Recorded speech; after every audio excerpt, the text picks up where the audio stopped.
This video is brought to you by CoolStuffInc.com and GatheringMagic.com, your place to explore the game.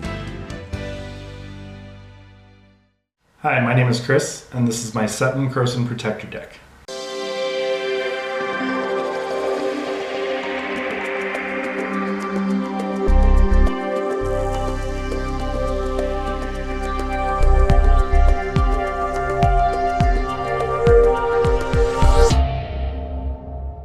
Alright, we start with the commander. It's Seton Krosan Protector. He's a 2/2 Centaur Druid Legend for 3 green.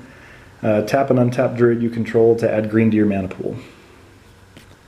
And then with the basics, there's 15 basics. They're snow covered right now because I had planned to put in extra planar lens, but it didn't happen. And then the non-basics are Glacial Chasm for when I need to protect myself. Reliquary Tower because I get to draw a lot. And then there's some cycling lands, Slippery Karst, Blasted Landscape, and Tranquil Thicket. And then Terramorphic Expanse just to thin it out a little bit. Guy's Cradle, there's lots of creatures and it needs lots of mana. Nykthos, all of my creatures are green, so the devotion adds up pretty quick. Vespian Stage to copy probably one of those two. Wirewood Lodge untaps an elf. Strip Mine and Wasteland to deal with the pesky lands my opponents have. Pendlehaven, because it taps for a green, comes into play untapped and also has some utility. Lotus Vale. Maze of Ith. Buried Ruin. There aren't a lot of artifacts in the deck, but they're pretty important, so getting one back would be handy. Oran Reef. Homeward Path, because nobody likes losing their stuff. When we get into the creatures, the first creatures here are all druids. Any of them that don't say so are eroded too, or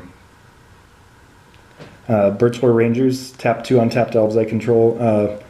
The vast majority of the druids are also elves, so that helps. So tap 2 of them to add 1 mana of any color. Argothian Elder untaps 2 lands.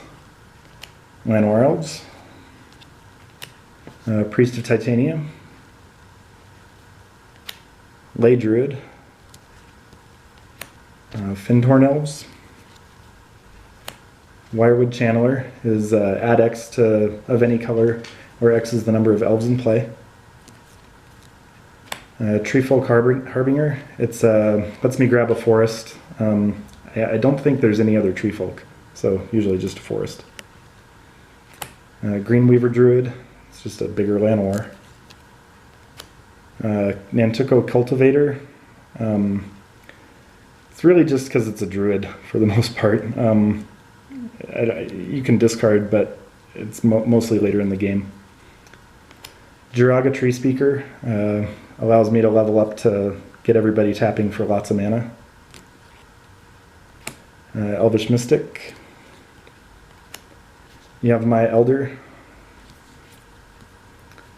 Baru Fist of Krosa, the grandeur doesn't really come into play, but being able to give my guys a boost whenever forests come in is helpful, and gives them trample as well. Werebear. Krosan Restorer. Voyaging Saytr. Boreal Druid. Somberwald Sage. And Elvish Harbinger lets me tutor for an elf. Elvish Pioneer lets me play an extra land. Arbor Elf. Karametra's Acolyte. Druid Lyrist. Farhaven Elf. Elvish Archdruid, which is one of the ones that you can really get tapping for a lot of mana. And then out of the druids and into the utility creatures, Seedborn Muse. Fierce Empath, lets me tutor for a couple of cards in this deck, not too many. Centaur Chieftain, He's a 3/3 for 4 with haste and threshold that says when he comes into play, creatures I control get +1/+1 and gain trample until end of turn. Craterhoof Behemoth was originally the finisher in this deck, but even though it's a basically unfair deck, I tried to take that component out of it. Soul of the Harvest. All my creatures will turn into this guy, or when they come into play, rather. Elvish Visionary, an elf but not a druid. Primordial Sage lets me draw a card every time I cast a creature. Eternal Witness, just getting stuff back. Reclamation Sage lets me destroy artifacts or enchantments when it comes in. And that's it for the creatures. Garruk Wildspeaker is in there. It untaps lands and also lets me put in beasts and blockers, but works as a finisher also with the overrun style effect. Worldly Tutor, which is a tutor. Vitalize, sometimes I need them all untapped. Concordant Crossroads gives everybody haste. Green Sun Zenith. Nature's Claim. Nylea. It's another one of those, it gives everybody trample, which is helpful off the bat, and then having a reusable pump can really get you to the end game. Squallline, I don't have a lot of defense against flyers in this deck at all, so that's helpful. I used this over Hurricane since it was an instant. Guy's Touch is just kind of a ramp. It lets you put an extra land into play as long as it's a forest, or you can sack it for 2 green. Crop Rotation for ramp. Sky Shroud Claim. Vernal Bloom. Mana Reflection.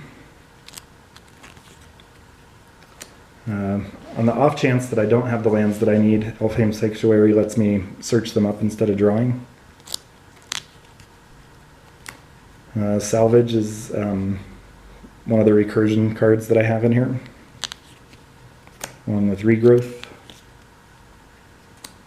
Collective Unconscious is more card draw, same as Primordial Sage, but in a spell rather than a creature. Shamanic Revelation, basically the same thing. Harmonize for card draw. Once everything really gets going, Recycle let me just keep playing everything all in one turn. It gets pretty explosive once I can draw cards all the time.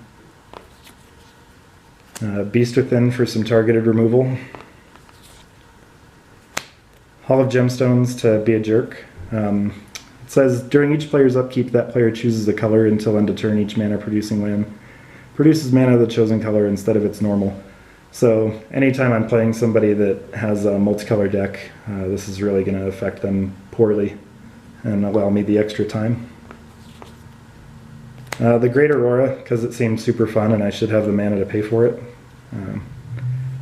Basically, you take all the cards from your hand and all your permanents and shuffle them into your library and then draw that many cards. You get to play your lands from that for free and then kind of restart. So if I get into a bad position but still can cast it, it's a good reset button. And then the artifacts, there's 1,000-Year Elixir, which lets me activate abilities the turn they come into play, and also untap a creature. Staff of Domination, primarily use it for the untap target creature, but also the card draw is relevant. Cage Sun to get the little extra ramp. Expedition Map to find Guy's Cradle or one of the other utility lands. Umbral Mantle, you can go infinite with some of the druids in the deck with this one. Doubling Cube, still just lots and lots more mana. Winter Orb, once the deck gets going, the lands are kind of trivial because the creatures all tap. So having this out kind of puts you in a position above your opponent because your lands are kind of irrelevant. And Soul Ring and Skull Clamp, because most of the druids are generally pretty small, and that'll get me the card draw I need to get going. Thanks for watching CMDR Decks. Please subscribe and favorite.